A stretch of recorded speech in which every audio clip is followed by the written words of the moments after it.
Namaskar, Adab, Salaam Alaikum, Sat Sri Akal, and a very good evening to all the viewers of Suniye Tau, and a heavy welcome. Heavy, I mean, because he is such a personality who affects everybody that gets in touch with him. So, and he's a dear friend of mine, a long-time friend from India Tobacco Company at EC in India, and then in Australia, he has been a regular contributor to Suniye Tau, and I'm sure our audience would be fully familiar with the profile of by Mahesh Enjeti, a marketing and brand uh, specialist and a teacher and a Gyani of all sorts. So very much welcome, Namaskaram, Mahesh bhai. How are you today, this evening? I'm fine, thanks, Kimbai. Firstly, I need to apologize. We've been wanting to have this conversation for months, That's maybe a right. couple of years. Well, that And shows for how some reason, busy you are. no, for some reason, both because of your own schedule and my schedule and other priorities, we haven't been able to speak, even during COVID. In fact, we That's planned a true. couple of times during COVID. Yeah. So my sincere apologies, but I hope, I can make it up tonight. Yes, I'm sure you will. And our viewers and listeners would welcome your esteemed presence here. We'll be talking about branding and marketing related to it, especially for businesses that are of small, medium size, and also probably concentrating more on the startups. Your Mm. advice would go very well with that sort of community. So, without further ado, is there a quick intro to this you wish to give? Not really. I suppose the only intro I would like to sort of share is that oftentimes this is a topic that's not a priority for a lot of small businesses and startups. They think, we can do this later. Mm, And I hopefully tonight I'll be able to sort of emphasize the fact why any business, whether it's small, big, or medium, or any startup needs to think quite carefully about their brand mhm, right from day one. mhm. So that's probably going to be the theme of my talk tonight. Wonderful, thank you. And as a part of a consultation between ourselves before this podcast, you've been kind enough to work out some questions that we'll put for you so that we can concentrate on the topic at this point of time. Okay, so first of all is the question that what is the role of branding in a small business uh, or a startup? See, in a very, very, very simple way or simplistic way, Mm-hmm. a brand identifies a business, like whether it's a small business or it's a startup. Mm-hmm. And that identification comes through its name, its logo, its tagline, the promise the business makes to its customers. Mm-hmm. These are all the obvious, sort of facets of branding. Mm-hmm. There is another important role that brand plays, which I'm sure a lot of people are aware of, which is when you buy a brand, each Mm-hmm. time you interact with it or you buy a product or service of that company, you expect to receive the same level of satisfaction, the Mm-hmm. same amount of value, the Mm-hmm. same kind of experience. Mm-hmm. So the brand actually assures a Mm-hmm. customer Mm-hmm. that consistency of experience. And that's Okay. the role I think a brand plays, whether it's a small business or it's a startup, because you know what to expect Mm-hmm. and hopefully you're able to deliver on that expectation.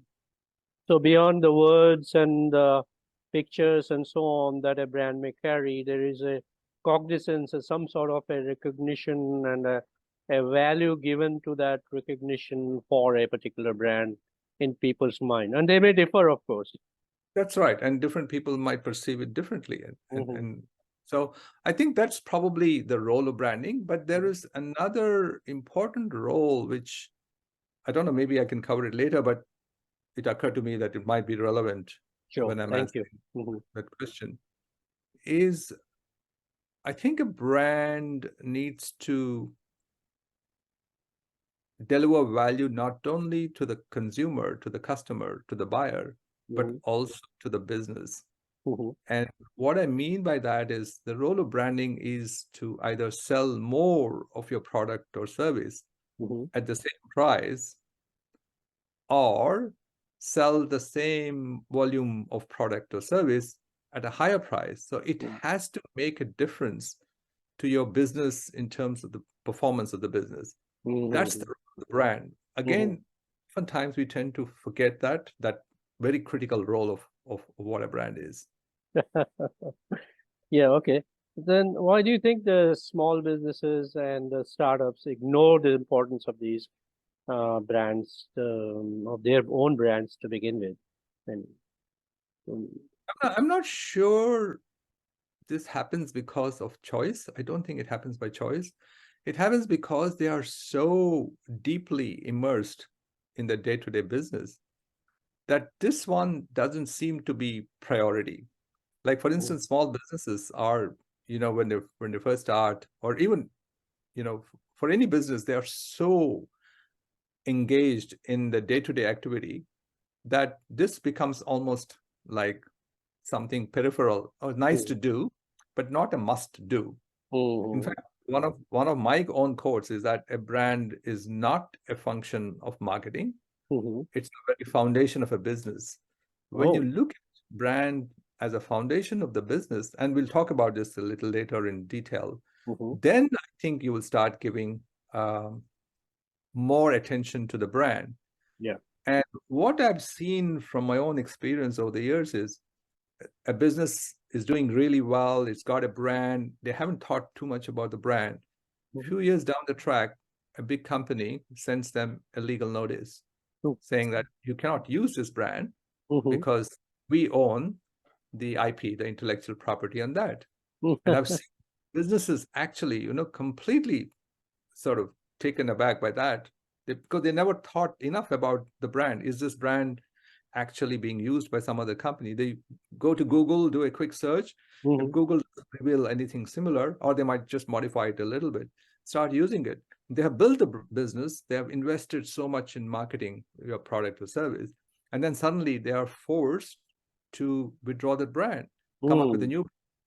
Look at the amount of wastage in terms of dollars and time and effort, but also the pain of, potential legal litigation.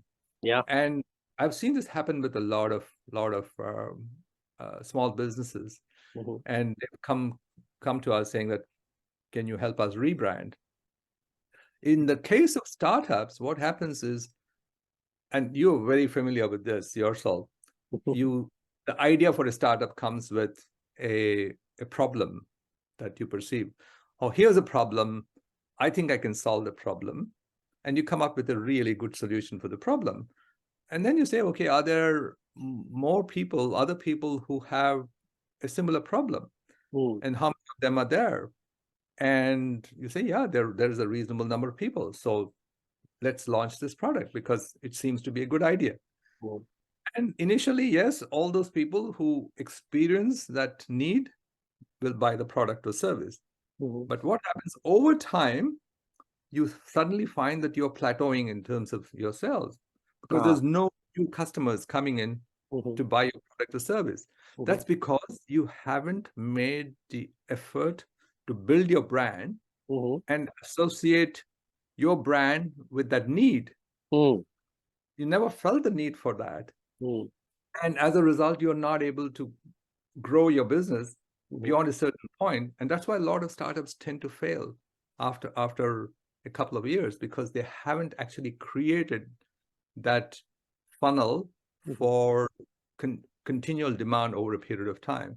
So I think the importance of brand, in both these instances, has therefore quite obvious, because you've got to protect your brand. At the same time, you've got to have a brand that sort of is able to grow your market consistently over a period of time.